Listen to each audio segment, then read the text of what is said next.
അയ്യോ മറ്റേ എനിക്ക് വിജയിനെ പറയുമ്പോ വേറൊരു ചൊക്കുടിയനെയാണ് ഓർമ്മയാണ്. നമ്മളെ നാട്ടിലൊരുത്തോണ്ടേ ഒരു വെറുപ്പിക്കണ ഒരുത്തൻ. അവൻ ഒന്ന് മിണ്ടാതിരിക്കണമെന്ന് എനിക്ക് പലപ്പോഴും അവനത് പറയണേ. ചൊക്കിടി എന്നൊക്കെ പറയുമ്പോ എന്താ പറയാ, സ്വന്തം കണ്ണാടിയിൽ നോക്കിയിട്ട് വിളിക്കുക, അല്ലാതെ എന്നെ കളിയാക്കാൻ നിൽക്കണ്ട. എന്നെ കളിയാക്കാൻ നിനക്കൊരു അധികാരമില്ല, അത് മനസ്സിലാക്കാം. നീ എന്ത് പറഞ്ഞ് എന്നെ ഇതാക്കുന്ന പറഞ്ഞു. നീ കാരണം ഇപ്പൊ എനിക്ക് എന്താ പറഞ്ഞാൽ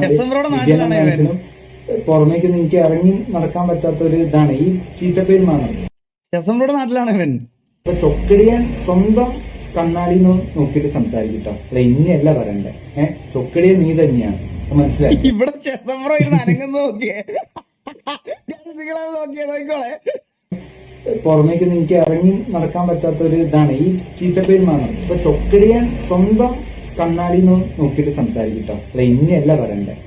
ചൊക്കടിയെ നീ തന്നെയാണ്, മനസ്സിലായി. എനിക്ക് മനസ്സിലായി. മിണ്ടാതിരിക്കണമെന്ന് എനിക്ക് പലപ്പോഴും അവനത് പറയണമെന്നുണ്ട്. എന്റെ വിജയണ്ണൻ, എന്റെ സ്വന്തം വിജയണ്ണൻ ഒക്കെ പറഞ്ഞിട്ടൊക്കെ ഒരുതുണ്ട്. എന്റെ പൊന്നെ അണ്ണ, ഇവിടെ എന്തൊരു ക്രിഞ്ചാടാ നീ. ഷസാമേ, ഞാനൊരു കാര്യം ചോദിക്കട്ടെ. എന്റെ അണ്ണൻ എന്ന് പറഞ്ഞാല് എന്റെ ഏട്ടനെ പോലെ, എന്റെ അച്ഛനെ പോലെ, എന്റെ മാമനെ പോലെ ഈ സാധനമാണ് ഞാൻ പുള്ളിക്ക് കൊടുത്തിട്ടുള്ളത്. അത് നിനക്കൊന്നും പറഞ്ഞാൽ മനസ്സിലാകൂലടാ, നിനക്കൊന്നും പറഞ്ഞിട്ട് കാര്യമില്ല. ഞാൻ പുള്ളീനെ അങ്ങനെ ഒരു എല്ലാ സ്ഥാനത്തിലാണ് നിർത്തിയിരിക്കുന്നത്. ഒരിക്കലും പറഞ്ഞ് തിരുത്താൻ പറ്റില്ല പുള്ളി, അത് നമുക്ക് മനസ്സിലായോ.